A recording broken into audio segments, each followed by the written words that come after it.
Welcome back everyone. Welcome to civil service study UPPSC upper subordinate के लिए practice set number 203 है। Important होंगे प्रश्न। तो चलिए स्टार्ट करते हैं। इस पूरी की पूरी टेस्ट सीरीज़ की प्लेलिस्ट बना रखी है, वहाँ पर आप टेस्ट नंबर 1 से लेकर 203 तक पहुँच सकते हो।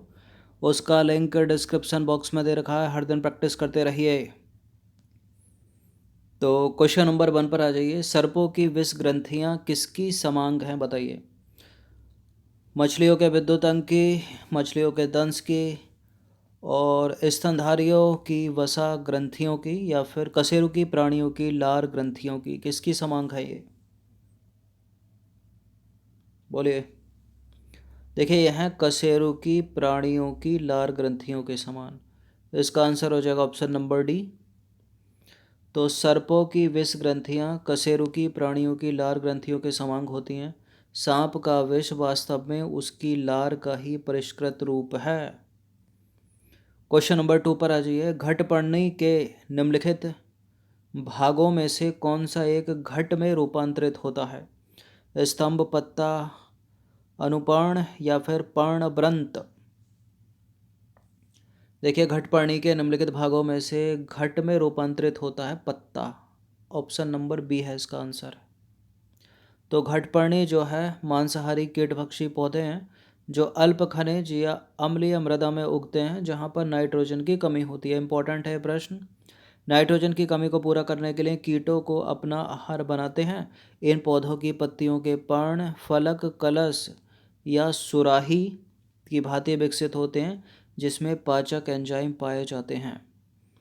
क्वेश्चन नंबर 3 पर आ जाइए। पौधे के किस भाग से हल्दी प्राप्त की जाती है? पौधे के जिस भाग से हल्दी प्राप्त की जाती है उसको बोलते हैं स्टेम यानी तने से। ऑप्शन नंबर डी है इसका आंसर। तो पौधे के तने के भाग से हल्दी प्राप्त किया जाता है। हल्दी के पौधे का खाने लायक हिस्सा प्रकंद है जो कि अंतःभौमिक रूपांतरित तने का एक प्रकार है। हल्दी का तत्सम क्या होता है? हरिद्रा। क्वेश्चन नंबर 4 पर आ जाइए। निम्नलिखित पौधों या पादपों में किसका संग्रह अंग जो है वो तना नहीं है? गन्ने का संग्रह अंग तना है, अदरक तना है, आलू एक रूपांतरित तना है, लेकिन शकरकंद नहीं है। शकरकंद, मूली, ये सब क्या हैं? जड़ें हैं, जड़ें। गाजर। तो देखिए आलू, अदरक, गन्ना जो है रूपांतरित तने हैं अर्थात इनका संग्रह अंग तना है, जबकि शकरकंद का संग्रह अंग जड़ है, यह मूलांकुर से विकसित होता है। क्वेश्चन नंबर 5 पर आ जाइए। फलीदार पादपों की जड़ों में उपस्थित पौधों में पाए जाने वाले नाइट्रोजन स्थिरीकरण जीवाणु क्या कहलाते हैं?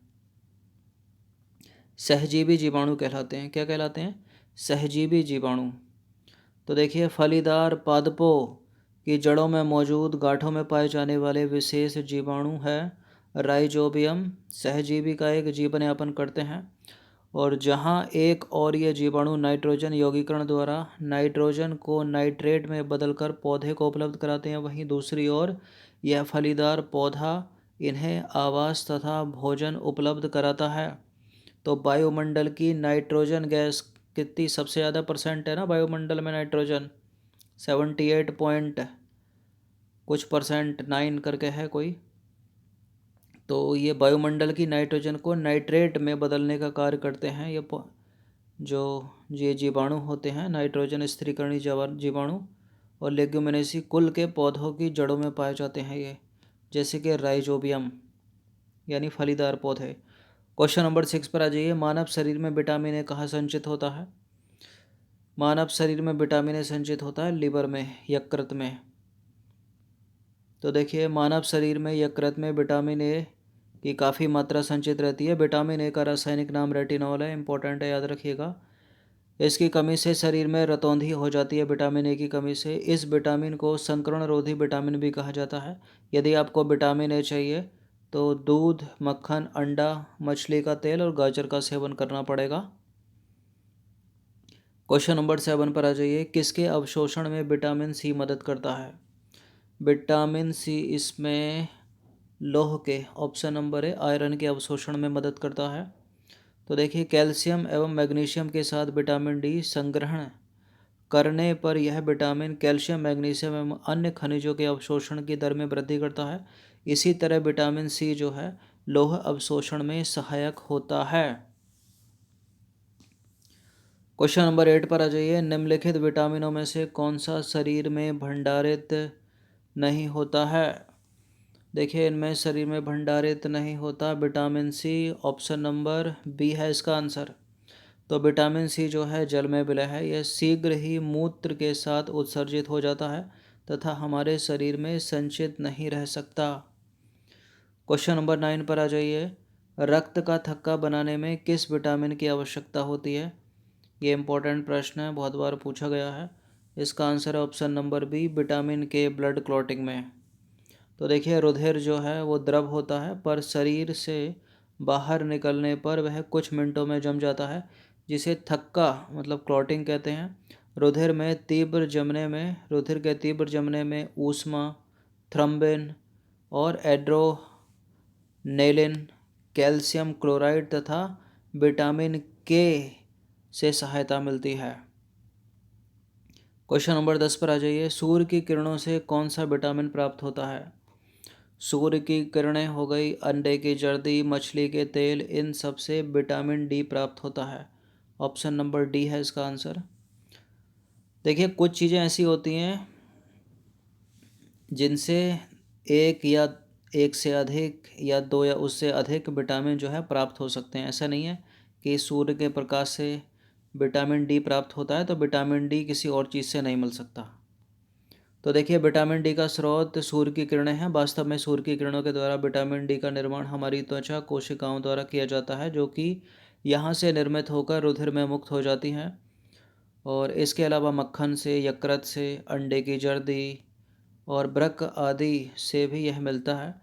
और विटामिन डी की कमी से बच्चों में रिकेट्स हो जाता है और वयस्कों में हो जाता है ओस्टियोमलेशिया नामक बीमारी। क्वेश्चन नंबर 11 पर आ जाइए। निम्नलिखित में से किसका निर्माण हमारे शरीर में नहीं होता है? हार्मोन तो रहते हैं, एंजाइम रहते हैं, प्रोटीन रहते हैं, लेकिन विटामिन नहीं रहते। ऑप्शन नंबर ए, मतलब विटामिन ए नहीं है इसमें। ये है, ये है, ये है, ये नहीं है। तो देखिए, विटामिन मानव शरीर द्वारा संश्लेषित यानी निर्मित नहीं किए जा सकते। विटामिन के तथा विटामिन डी इसके अपवाद हैं, तो विटामिन ए नहीं होगा वहाँ पर। क्वेश्चन नंबर 12 पर आ जाइए। निम्नलिखित में से कौन सा विटामिन किसी स्वप्न को पर्याप्त अवधि तक याद रखने में सहायता करता है? मतलब आप जो सपने देखते हैं, अगर आप इस विटामिन का सेवन करोगे तो वो आपको लंबे समय तक याद रहेंगे, अगले दिन या उससे अगले दिन, 2 दिन, 3 दिन। तो कौन से विटामिन का सेवन करना पड़ेगा आपको? इसमें vitamin B6, option number C है इसका आंसर। तो देखिए, एक अध्ययन से इस बात के प्रमाण मिले हैं कि विटामिन B6 का नियमित सेवन देखे गए सपनों को याद रखने में मददगार साबित होता है। ये इम्पोर्टेंट है प्रश्न, याद रखना इसको, क्योंकि पूछा गया प्रश्न है। सेब का हृदय रोगियों के लिए विशेष महत्व है क्योंकि यह बड़े स्रोत होते हैं सोडियम, पोटेशियम के, फास्फोरस, मैग्नीशियम के, पोटेशियम, फास्फोरस के या पोटेशियम के। देखिए, एप्पल में होता है पोटेशियम। ऑप्शन नंबर डी है इसका आंसर। तो सेब का हृदय रोगियों के लिए विशेष महत्व होता है। इसके सेवन से कुल कोलेस्ट्रॉल घटता है और सेब में पाया जाने वाला एंटीऑक्सीडेंट रक्त वाहिकाओं में पाए जाने वाले वसा से सुरक्षा प्रदान करता है। सेब में पर्याप्त खनिज तत्व पाए जाते हैं जिसमें पोटेशियम महत्वपूर्ण होता है, जो हृदय की धड़कन को नियंत्रित करता है और उच्च रक्तचाप यानी हाई ब्लड प्रेशर को सामान्य बनाए रखता है। तो डेली आप एक सेब का सेवन कर सकते हैं। क्वेश्चन नंबर 14 पर आ जाइए। निम्नलिखित में से कौन प्रोटीन को विकृत नहीं करता है? प्रोटीन को विकृत कौन नहीं करता है? अवरक्त किरणें नहीं करती हैं। ऑप्शन नंबर बी है इसका आंसर। तो देखिए, ऊष्मा, एक्स किरणें, भारी धातु, लवण आदि प्रोटीन को विकृत करते हैं, जबकि अवरक्त किरणें प्रोटीन को विकृत नहीं करती हैं। क्वेश्चन नंबर 15 पर आ जाइए। सामान्य क्रियाशील महिला के लिए प्रोटीन की उपर्युक्त दैनिक मात्रा कितनी है? कितनी लेनी चाहिए? 30 ग्राम, 37 ग्राम, 40 ग्राम या 45 ग्राम? सामान्य क्रियाशील महिला के लिए प्रोटीन की उपयुक्त दैनिक मात्रा कितनी है? 45 ग्राम है। ऑप्शन नंबर डी है इसका आंसर। सामान्य क्रियाशील मतलब हाउस होल्ड वूमेन, जिनको हाउस वाइफ मतलब गृहिणी के लिए बात हो रही है ये। तो सामान्य क्रियाशील महिला के लिए प्रोटीन की उपयुक्त दैनिक मात्रा 45 से 46 ग्राम है। अगर बात करें वसा की, तो वसा की मात्रा 20 ग्राम है तथा कैल्शियम एवं आयरन की मात्रा, कैल्शियम की कितनी है 400 मिलीग्राम और आयरन कितना चाहिए 30 मिलीग्राम। जबकि गर्भवती महिला और बच्चों को दूध पिलाने वाली मतलब स्तनपान कराने वाली स्त्री को इससे अधिक मात्रा में दैनिक आहार की आवश्यकता होती है। तो ये सामान्य विज्ञान के कुछ 15 इम्पोर्टेंट प्रश्न थे। इसका रिवीजन कम से कम आप एक बार तो कर ही लीजिएगा।